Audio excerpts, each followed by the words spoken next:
प्राप्य पुण्यकृतां लोकान् उषित्वा शाश्वती समाः शुचिनां श्रीमतां गेहे योगभ्रष्टोऽभिजायते। हरे कृष्ण।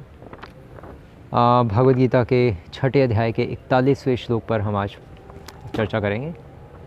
और पिछले श्लोकों में तो अर्जुन का जो डाउट चल रहा था उसको आंसर देते हुए भगवान ने पिछले श्लोक में अर्जुन को बताया कि आत्मा की कभी दुर्गति नहीं होती, वो कभी भी उसका 84 लाख योनियों में पतन नहीं होता। किस आत्मा का? जो भगवान की भक्ति में, योग में रत है, क्योंकि भगवान उसकी रक्षा करते हैं।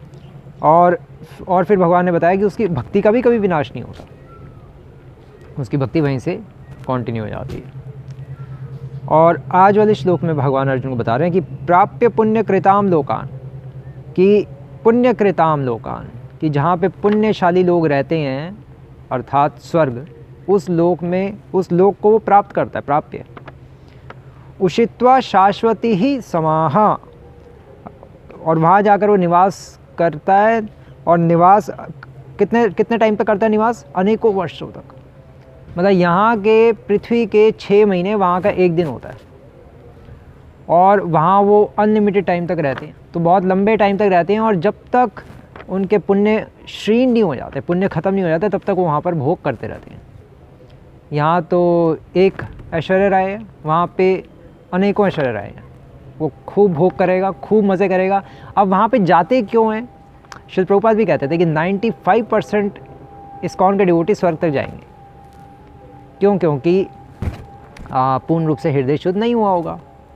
भोग की वासना जब तक पूर्ण रूप से खत्म नहीं होगी, एक्चुअली भक्तियानंद सरस्वती ठाकुर कहते थे कि लेश मात्र भी अगर भोग वासना रह जाएगी तो ब्रजेंद्र नंदन श्री कृष्ण की प्राप्ति नहीं होगी।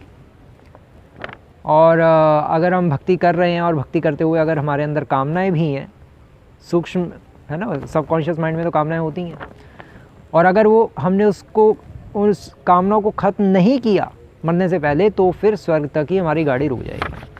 लेकिन जो भी है, इतना तो हमें खुश रहना चाहिए कि हम जो भी होगा हमारा अच्छा ही होगा। मरेंगे तो या तो वैकुंठ मिलेगा या स्वर्ग तो मिलेगा ही मिलेगा। लेकिन जो भक्ति नहीं करता वो तो, उसके लिए तो नर्क हाजिर है, नर्क में ही जाएगा, ये तो निश्चित है। भक्ति जो नहीं करता और प्लस मायावादी भाष्य सुन लिया हल सर्वनाश। और फिर भगवान कह रहे हैं कि शुचिनाम श्रीमताम गेहे, कि ऐसा जो साधक है, एक्चुअली भगवान यहाँ पर 2 प्रकार के साधकों की चर्चा कर रहे हैं। श्रील प्रभुपाद भी लिख रहे हैं कि असफल योगियों की 2 श्रेणियाँ हैं। एक वो जो बहुत थोड़ी उन्नति के बाद ही जिसका पतन हो जाता है, और दूसरा जो दीर्घ काल के बाद जिसका पतन होता है। तो कहने का अर्थ ये है कि इस श्लोक में भगवान चर्चा कर रहे हैं उस योगी की जिसकी भक्ति सुकृतियाँ होती हैं और उसका फॉल डाउन हो जाता है। किसी का छोटे टाइम के बाद हो जाता है, बहुत जल्दी गिर जाता है, कोई लंबे टाइम के बाद गिरता है। लंबे टाइम के बाद फॉर एग्जांपल विश्वनाथ चक्रवर्ती ठाकुर अपनी टीका में लिखते हैं कि जैसे शौबरी मुनि और करदम मुनि, वो लंबे टाइम के बाद गिर गए।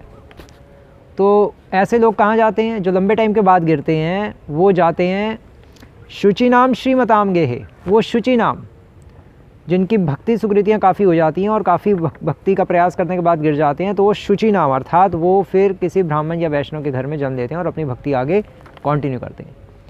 और जो कम समय के बाद गिर जाते हैं, वैसे जो साधक होते हैं वो फिर श्रीमताम, एक वेल्दी पर्सन, एक रिच पर्सन के घर में जन्म लेते हैं और फिर वहाँ पर अपनी भक्ति वो कंटिन्यू करते हैं। क्योंकि वो हो सकता है पिछले जन्म में गरीब हो, भक्ति करने का उसको अवसर ही ना मिला हो, रिक्शा ही चलाता रह गया हो, या फॉर एग्जांपल उस बहुत मुश्किल से 10,000 रुपये कमा के ला रहा है, उसको अपना घर चलाना मुश्किल हो रहा है, इस चक्कर में अपनी भक्ति साधना ही नहीं कर पाया। तो ऐसा व्यक्ति फिर नहीं कर पाया, और तो फिर उसको अवसर देते हैं भगवान कि ठीक है, तुम अब एक रिच आदमी के घर, अमीर आदमी के घर जन्म लो और अपनी भक्ति कंटिन्यू करो। अब उस अमीर आदमी के घर में जन्म लेने के बाद वो भक्ति कंटिन्यू कर पाएगा नहीं कर पाएगा, ये इसकी गारंटी नहीं है। अगर उसको साधु संग नहीं मिला दोबारा से, तो उसकी याददाश्त वापस नहीं आएगी पिछले जन्म की। वैसे तो भगवान ने कह दिया, नेहा विक्रम नाशो अस्ति प्रत्यवायु न विद्यते स्वल्पमप्यस्य धर्मस्य त्रायते महतो भयात्, कि थोड़ी सी भक्ति का नुकसान नहीं होता की गई, वो दोबारा से अगले जन्म में वहीं से कंटिन्यू हो जाती है। दूसरे अध्याय में भगवान कह रहे थे।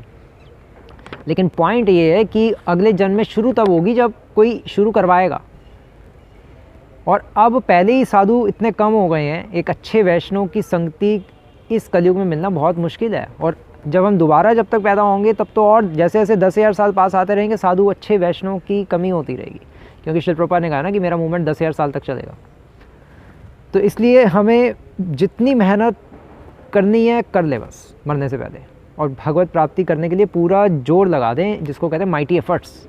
हमें बहुत अथक प्रयास लगाने पड़ेंगे भगवत प्राप्ति के लिए। कोई हम ऐसे ही हंसते खेलते हुए भक्ति करते हुए भगवत धाम नहीं जा सकते। शुचि नाम श्रीमताम गेहे, तो जो ऐसे जो साधक होते हैं जो लंबे समय के बाद गिरते हैं वो शुचि नाम के घर में पैदा होते हैं, और जो छोटे समय के बाद गिरते हैं वो श्रीमताम के घर पैदा होते हैं। गेहे, गेहे का अर्थ है घर में।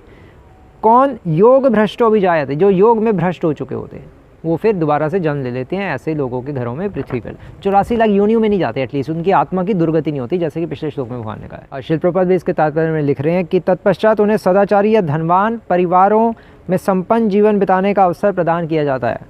ऐसे परिवारों में जन्म लेने वाले इन सुविधाओं का लाभ उठाते हुए अपने आप को पूर्ण कृष्ण भावना मृत तक ऊपर ले जाते हैं। तो ये भगवान बता रहे हैं श्लोक में कि जिसकी भक्ति सुकृतियाँ होती हैं, भक्ति नहीं, भक्ति सुकृतियाँ, लेकिन जो सही से भक्ति करता है वो फिर जब लंबे समय के बाद गिरता है तो वो कहाँ जाता है, वो अगले श्लोक में कल डिस्कस करेंगे। इस श्लोक में तो डिस्कस किया भगवान ने कि जो भक्ति सुकृतियाँ कमाता है। भक्ति सुकृतियाँ और भक्ति में अंतर है। अब जैसे फॉर एग्जांपल कोई प्रसाद वितरण कर रहा है, अब वो प्रसाद वितरण जब जैसे फॉर एग्जांपल इस्कॉन में भी जाते हैं, जब नगर संकीर्तन के दौरान भी प्रसाद वितरण करते हैं या इधर उधर जाते हैं, तो कई डिवोटीज़ के अंदर से मेंटालिटी होती है कि गरीबों को ज़्यादा प्रसाद वितरण दिया जाए, लेकिन वो नॉनसेंस फिलॉसफी है। जिसके पास कृष्ण प्रेम नहीं है वो हर व्यक्ति दरिद्र है, वो हर व्यक्ति गरीब है जिसके पास कृष्ण प्रेम रूपी धन नहीं है। तो हमें केवल गरीबों को खाना बांटने का हमारा जिम्मा नहीं है इस गौड़ीय वैष्णव संप्रदाय का। हमारा जिम्मा है सभी को भगवान का प्रसाद मिलना चाहिए। सभी, एक अमीर आदमी भी, चाहे वो बिल गेट्स हो या स्टीव जॉब्स हो, वो भी हमारे हिसाब से दरिद्र है, वो भी गरीब है बहुत। क्यों? क्योंकि उसके पास कृष्ण प्रेम रूपी धन नहीं है। तो हमें केवल गरीबों को खाना नहीं बांटना चाहिए, हमें हर किसी को प्रसाद देना चाहिए। तो ये सिद्धांत है। तो ये श्लोक की व्याख्या आप पढ़ेंगे तो आपको और समझ आएगा। हरे कृष्ण। श्रील प्रभुपाद की